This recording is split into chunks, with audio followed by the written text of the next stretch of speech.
Before you make your transfer for game week 11, you're going to want to watch this video. I've got the strikers, midfielders and defenders you need to be considering before you press that transfer button. If that sounds good to you, do me a favor, drop a like, subscribe and hype the video. I'd really appreciate that. I've got 5 forwards that we're going to look into, all viable options, especially if you're looking to get rid of a Mr. GYOKERES this game week. Let me start with Mateta. Been outstanding this season. What more is there to say about him? I went into detail about him in my last video, but he has to be in here just in case you don't own him. João Pedro just showcases that us FPL managers can be a fickle bunch, because last week he was rubbish. We didn't want him. All of a sudden, a good performance against Tottenham and then some nice upcoming fixtures. He's back on the list. Welbeck. Yep, Danny Welbeck in 2025, still doing the business. He's been outstanding this season and been delivering week in, week out for Brighton. Thiago's another cheap striker that's been performing miracles. Loads of us thought Brentford would be doomed when they lost their manager and key players, yet they are performing. And lastly, Walter Marde, similar to João Pedro, 1 minute you're hot, 1 minute you're cold. Last week he was hot property. After that, half-time substitution against West Ham. Poor performance by Newcastle. In fact, Newcastle away this season haven't been good at all. Eddie Howe later on clarified that he took him off because of fitness concerns and wants to manage him because there's no other strikers basically at Newcastle. I'm not quite sure. I think it was more because it was a terrible performance. Him and Gordon both got hooked off. But all 5 of these strikers are definitely viable. But it all depends on your strategy, whether you prefer a long-term or a short-term pick.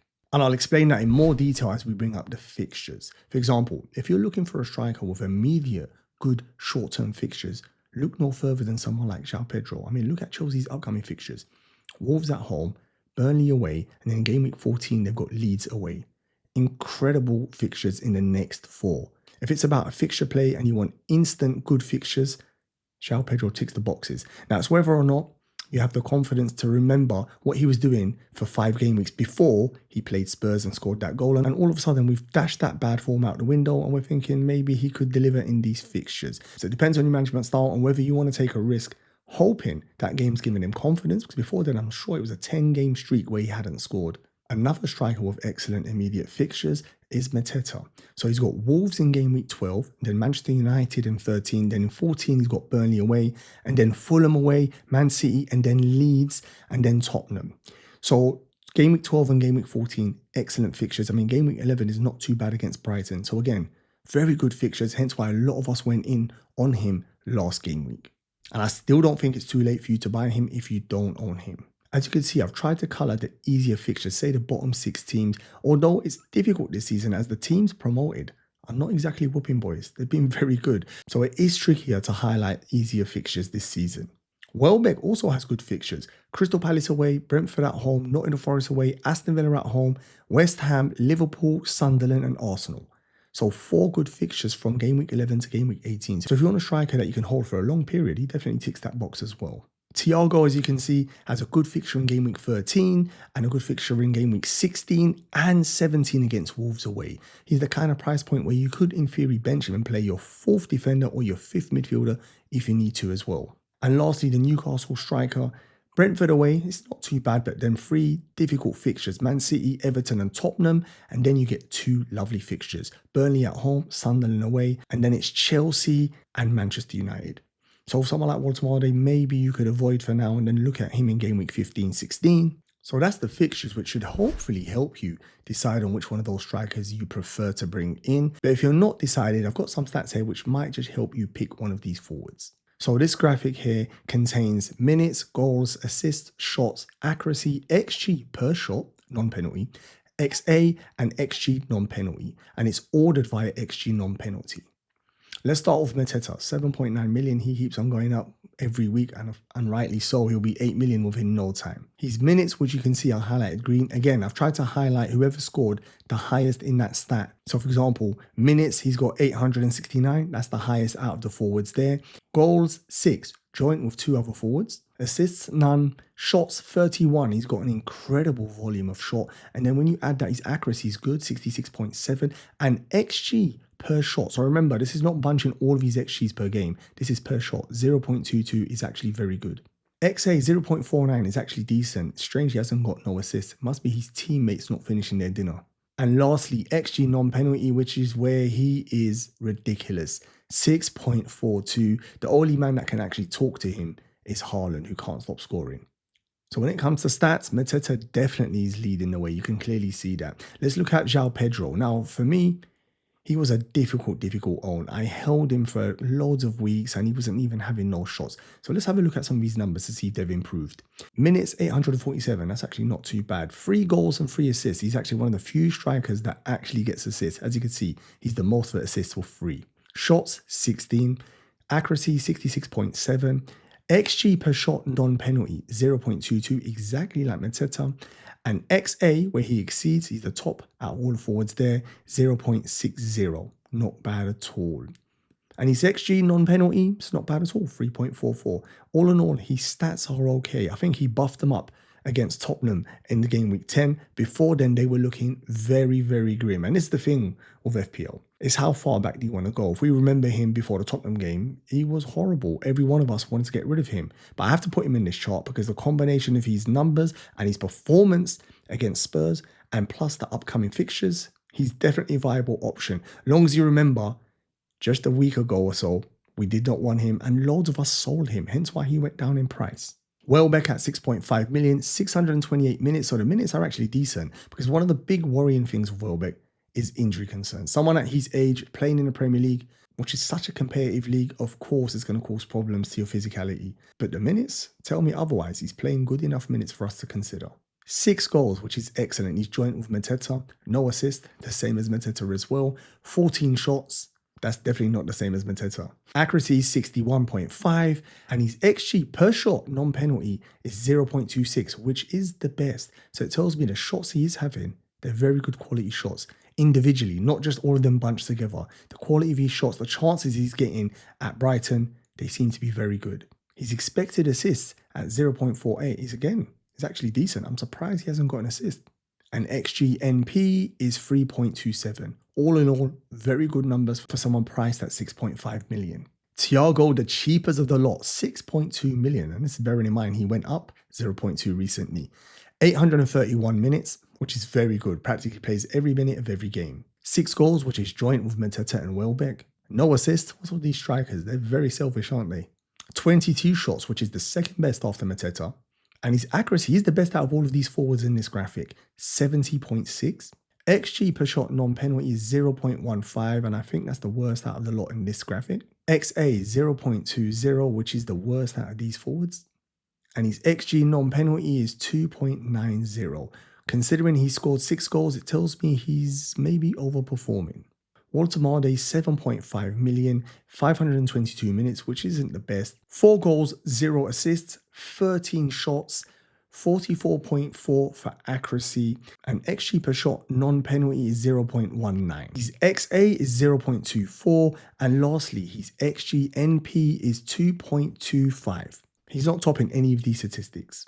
So for me, when you combine form, fixtures, and the statistics, Mateta is the best of the bunch out of these here. I think that's a given. But the majority of you will probably have Mateta. So then it's a choice of the rest. If you're selling GYOKERES and you actually want to play a striker, then you could consider João Pedro. Just bear in mind what he was doing a couple of weeks ago. I think Welbeck and Thiago are excellent cheap options if you like to rotate when they've got a difficult fixture and play your 4th defender or your 5th midfielder. I think they're totally viable. And Walter Marde, who I actually own, is a hold if you own, but I wouldn't buy just now. I'd probably wait till the good fixtures come up around game week 14, 15. Let me know if you're buying one of these strikers for this upcoming game. Let's talk midfielders, and I've got 5 juicy choices for you here. 3 of these midfielders I'd normally never ever consider, but I think it's important I put them in the video, and I'm going to explain to you why. Saul has been dodging points like anyone recently, and I own him. It's been a hard own at the moment because he is underperforming his XG big time. I still think with the upcoming fixtures and the way Crystal Palace are playing, I still think he's an excellent pick if you don't own him. Enzo Fernandez, for that price and Chelsea's upcoming fixtures, I still think he's an excellent pick. And when we look at his data, you'll see why he is still definitely a viable pick in the upcoming game weeks. Now, the next 3 midfielders is definitely because of defensive contributions and changes to the game within the Premier League. I'm going to talk a bit more about that. Rice, for example. We would normally never pick him. We'd normally go for SAKA, Eza, GYOKERES, Trossard, Martinelli, all the attacking players Arsenal have. But maybe we've dropped the ball and should be considering Rice. Excellent price, outstanding player, minutes are incredible. And since Arsenal have bought Zubimendi, he does get the freedom to roam forward and crash the box, like you've seen recently, scoring headers, and he's got incredible set place delivery. So maybe he has to be in these videos and someone that you should be considering as well. Caicedo is even more interesting because the reality is, at least with Declan Rice, we know he can get forward and cause problems. He's got that quality. With Caicedo, he's taken us by surprise. We normally know him for being an outstanding, world-class defensive midfielder.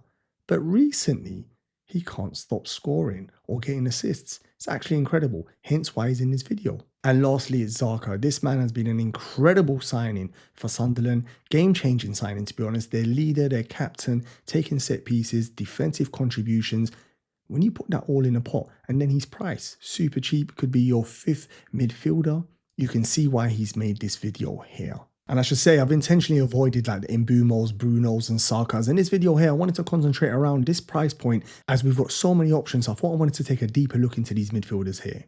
Let's have a look at the upcoming fixtures for our midfielders. Now, I already discussed in detail Mateta's one, so I'm just going to highlight for Saar, Wolves, Burnley, and Leeds from game week 12 to game week 17. Excellent fixtures. Same with Chelsea's fixtures. I went into detail with Pedro. So let me just say to you, Wolves, Burnley, and Leeds, surely that Enzo Fernandez is going to get us an attacking return in those games. Arsenal, the way they're playing at the moment, every fixture is easier. And I've just noticed I didn't green the Sunderland away fixture. But anyway, Sunderland away, then Tottenham, Chelsea, Brentford, Aston Villa, then Wolves, Everton, and Brighton. Some of those fixtures might look hard. The way Arsenal are playing at the moment, they're just wiping everyone out. And lastly, Sunderland's fixtures, Arsenal, then Fulham, Bournemouth, Liverpool, Man City, Newcastle, Brighton, and Leeds. Much more difficult fixtures there. Let's delve into their numbers quickly. Saar, 6.6 million, still a decent price. Minutes, 701, excellent. Goals, 3. Assist, 1. 12 shots, 33 accuracy.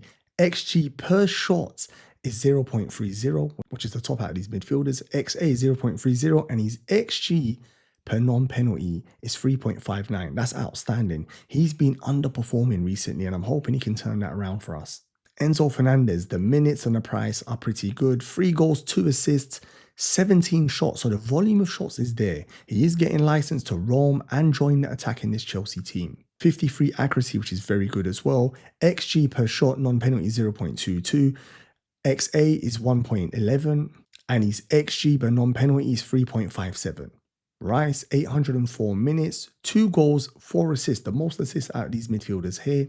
9 shots, 33 accuracy, 0.11 for XG per shot non-penalty, which isn't that great. But his XA, 1.98. And his XG non-penalty is 0.95. Caicedo's minutes are excellent, 855. Goals, 3, which is the top with Saar and Enzo. 1 assist, 10 shots, 40 accuracy, 0.06 XG per shot non-penalty. My goodness. That means the quality of the shots he's getting are, you're not even meant to be getting them close to goal, but this guy seems to be scoring those chances. I'm not quite sure how. XA is 0.68, which is actually decent. And XG per non-penalty is 0.56, which tells me those goals, he is overperformed ridiculously. I mean, he's scoring worldies. So that tells me it's not sustainable.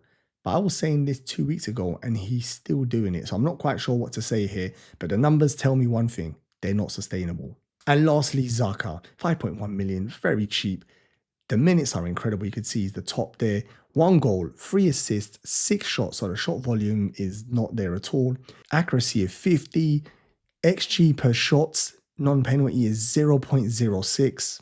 Just as bad as Caicedo. His XA is better though, 1.16. And his XG non-penalty is 0.37.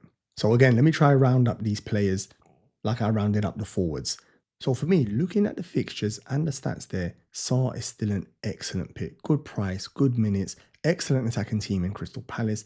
I still love him as a pick, albeit he's been frustrating and dodging points the last couple of weeks. Enzo Fernandez, exactly like Saar. The upcoming fixtures are gorgeous. You can easily take a punt there. Rice is probably the most interesting one. As Arsenal have been outstanding, a lot of us are already tripled up. For me, example, I got Timber, Gabriel, and Saka. So it would mean to almost do a sideways move, I would have to get rid of, say, Saka to bring in Rice. Now, looking at these numbers and the consistent returns, maybe that is a move I should be considering. Maybe a move you should be considering. He's been outstanding this season. As I said, playing with Zubimendi and Arsenal so dominant, pinning teams in their half.